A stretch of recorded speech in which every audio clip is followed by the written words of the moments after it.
नमस्कार, मैं आकांक्षा और आप देख रहे हैं 4 PM न्यूज नेटवर्क। ईरान को धमकी देना ट्रंप को इतना भारी पड़ा है कि ईरान ने अब तमाम हमलों के बाद ट्रंप को मारने के लिए 560 करोड़ की सुपारी दे दी है, जिससे कि घबराया अमेरिका ईरान की बड़ी डिमांड पूरी करने को तैयार हो गया है। और तो और ट्रंप ने ईरान पर आज अमेरिका की ओर से होने वाले सबसे बड़े हमले को भी रोक दिया है, जिससे कि सुपर पावर देश अमेरिका की पूरी दुनिया में फजीहत हो गई है।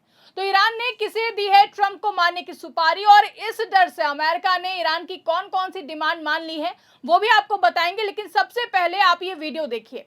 ये वीडियो तेहरान का है, जहां पर ईरानी महिलाओं को AK-47 राइफलों को अलग करने, जोड़ने और इस्तेमाल करना सिखाया जा रहा है। यहां तक कि टीवी पर एंकर भी हथियार चला रहे हैं। हालांकि सिर्फ ऐसा नहीं है कि यहाँ पर ट्रेनिंग महिलाओं को मिल रही है, बल्कि मासूम बच्चों और आम पुरुषों के लिए भी अलग से सैन्य कर्मी हैं जो उन्हें हथियार चलाना सिखा रहे हैं। यानी कि ईरान अपने हर एक नागरिक, चाहे वो महिला हो, पुरुष हो या फिर मासूम बच्चे, सभी को जंग के लिए तैयार कर रहा है। इसी बीच खबर आई कि ईरान ने अमेरिकी राष्ट्रपति डोनाल्ड ट्रंप को जान से मरवाने के लिए सुपारी देने की तैयारी कर ली है। खबर देखिए, लिखा है कि ट्रंप और नेतन्याहू को नरक में भेजो और 560 करोड़ ले जाओ। साथ ही रिपोर्ट में दावा किया गया है कि ईरान ने सुपारी देने की तैयारी कर ली है, जिससे कि सुपर पावर देश अमेरिका के होश उड़ गए हैं और बड़बोले ट्रंप आज ईरान पर होने वाले हमले को रोकने के लिए मजबूर हो गए हैं।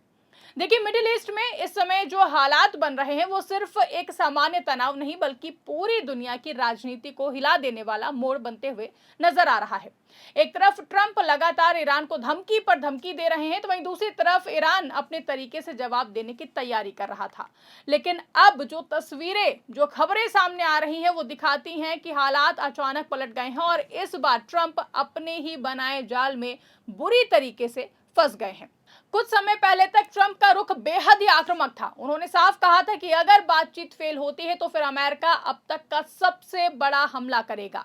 यह सिर्फ एक चेतावनी नहीं थी, बल्कि एक तरह का खुला अल्टीमेटम था। इसके बाद पूरी दुनिया को लगा कि अब युद्ध लगभग तय है। खाड़ी देशों में हलचल बढ़ गई, जहां तेल के दामों को लेकर चिंता बढ़ने लगी और अंतर्राष्ट्रीय बाजार में अस्थिरता साफ दिखाई देने लगी।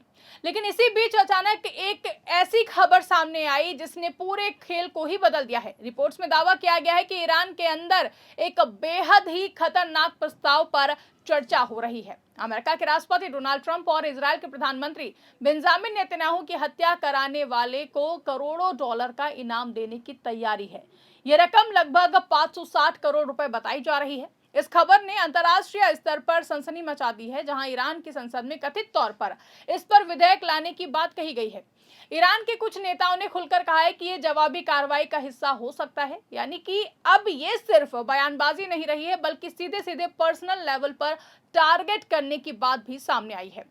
अब यहाँ सबसे बड़ा सवाल उठता है कि क्या ट्रंप की स्ट्रैटेजी उन्हीं पर उल्टी पड़ गई है? क्योंकि जिस तरीके से ट्रंप लगातार धमकी दे रहे थे, उसी के बाद इस तरह की खबरों का सामने आना ये दिखाता है कि ईरान ने भी अब सीधा जवाब देने का रास्ता चुन लिया है, और ये जवाब सिर्फ सैन्य नहीं बल्कि व्यक्तिगत स्तर तक पहुंच गया है। इसके साथ ही एक और बड़ा ट्विस्ट सामने आया है, जिसमें अमेरिका का रुख बदलता हुआ नजर आया है।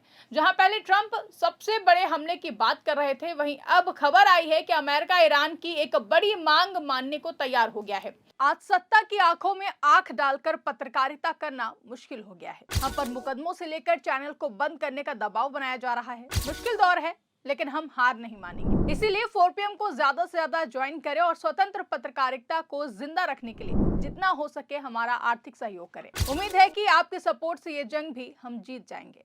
ईरान लंबे समय से चाहता था कि उसके तेल पर लगे प्रतिबंध हटाए जाएं, ताकि वो अंतर्राष्ट्रीय बाजार में वापस आ सके, और अब रिपोर्ट्स के मुताबिक अमेरिका इस पर अस्थायी छूट देने को तैयार हो गया है, जो कि बहुत बड़ा बदलाव है। क्योंकि जो देश कुछ दिन पहले युद्ध की धमकी दे रहा था, वही अब बातचीत के दौरान ही रियायत देने को तैयार हो गया है। इसका सीधा मतलब यही निकलता है कि अमेरिका अब टकराव से पीछे हटता हुआ दिखाई दे रहा है, और कहानी यहीं पर खत्म नहीं होती है। इसी बीच ट्रंप ने एक और बड़ा फैसला लिया है। उन्होंने ईरान पर होने वाले प्रस्तावित सैन्य हमले को रोक दिया है। ये वही हमला था जिसकी चेतावनी वो खुद दे चुके थे, लेकिन कतर, सऊदी अरब और यूएई जैसे देशों की अपील के बाद उन्होंने इसे टाल दिया है। यहाँ गौर करने वाली बात यह है कि ये तीनों देश खुद भी इस संघर्ष से प्रभावित हो सकते थे, इसलिए उन्होंने अमेरिका से हस्तक्षेप रोकने की अपील की और ट्रंप ने इसे मान भी लिया है। अब देखिए, अगर इन सभी मामलों को जोड़कर देखें तो फिर तस्वीर कुछ अलग ही बनती है। जहां पहले ट्रंप की धमकी, फिर ईरान की तरफ से कथित सुपारी वाली खबर, उसके बाद अमेरिका का नरम पड़ना और आखिर में हमला टाल देना, यही वो तस्वीर है जिसने इस पूरे मामले को और भी ज्यादा दिलचस्प और विवादित बना दिया है। क्योंकि ईरान की तरफ से आए इस कड़े संकेत ने अमेरिका को दबाव में ला दिया है, क्योंकि जब बात सीधे देश के राष्ट्रपति की सुरक्षा तक पहुंच जाए तो फिर मामला सिर्फ युद्ध का नहीं रह जाता है, बल्कि व्यक्तिगत खतरे का भी हो जाता है। यही वजह है कि अमेरिका ने अचानक अपनी रणनीति में बदलाव किया है। ऐसे में अब सवाल उठता है कि क्या यह अमेरिका की कमजोरी है? तो कुछ लोग इसे रणनीतिक बदलाव मानते हैं, लेकिन दूसरी तरफ एक बड़ा वर्ग इसे अमेरिका की पीछे हटने वाली स्थिति के रूप में भी देख रहा है, खासकर तब जब ट्रंप खुद बड़े हमले की बात कर चुके थे। इस पूरे घटनाक्रम ने दुनिया भर में अमेरिका की इमेज पर भी असर डाला है, क्योंकि एक सुपर पावर देश से उम्मीद की जाती है कि वो अपने फैसलों पर कायम रहेगा, लेकिन यहाँ पर पहले धमकी और फिर नरमी, ये दिखाता है कि सुपर पावर देश होने का सिर्फ दम भरने से कुछ नहीं होता है, बल्कि हकीकत में कहानी काफी ज्यादा अलग दिखाई दे रही है। वहीं दूसरी तरफ ईरान ने यह दिखाने की कोशिश की है कि वो दबाव में आने वाला बिल्कुल भी नहीं है। ईरान हर मोर्चे पर जवाब देने की कोशिश कर रहा है, तभी तो अब वो ईरानी महिलाओं और बच्चों को भी बंदूकें चलाना सिखा रहा है। आखिर में अगर अब पूरे मामले को एक लाइन में समझे तो फिर कहानी कुछ ऐसी बनती है कि पहले ट्रंप ने धमकी दी, फिर ईरान ने और बड़ा संकेत दिया, उसके बाद अमेरिका दबाव में आया और फिर पीछे हटता हुआ नजर आया। यही वजह है कि अब ये मामला सिर्फ दो देशों के बीच का नहीं रहा है, बल्कि ये पूरी दुनिया के लिए एक बड़ा राजनीतिक और रणनीतिक सवाल बन गया है। ऐसे हालातों में आने वाले दिनों में ये देखना बेहद ही अहम होगा कि क्या ट्रंप की वजह से सुपर पावर देश की जो दुनिया भर में फजीहत हुई है, उसके बाद क्या अमेरिका राष्ट्रपति डोनाल्ड ट्रंप के खिलाफ कोई बड़ा कदम उठाएगा? आपको क्या लगता है? कमेंट करके अपनी राय हमें जरूर बताएगा। फिलहाल के लिए इस खबर में बस इतना ही। अगर वीडियो पसंद आई हो तो उसको ज्यादा से ज्यादा लाइक करें, शेयर करें, चैनल को सब्सक्राइब करना ना भूलें और देखते रहिए 4PM न्यूज नेटवर्क।